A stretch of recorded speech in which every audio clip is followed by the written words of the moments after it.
Whether ghost project, substandard, may mga warranties yan. Magkano ang dapat ibalik sa gobyerno? Tens of billions. At kung nationwide po ito, hundreds of billions. Tama po kayo. Nagpapasalamat po tayo sa ating senator na linabas po niya ito at the President po completely agrees.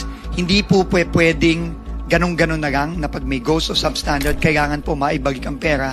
At marami po sa mga proyektong to, kailangan ayusin. No? At hindi po pwedeng gobyerno po ulit ang maglalabas ng pera dito. Kailangan po ito ay makuha sa mga warranties. Para mabilisan, ihintayin natin yung kaso. Tama lang, criminal cases. But itong performance bonds, dapat makumpiska na o kaya maibalik na.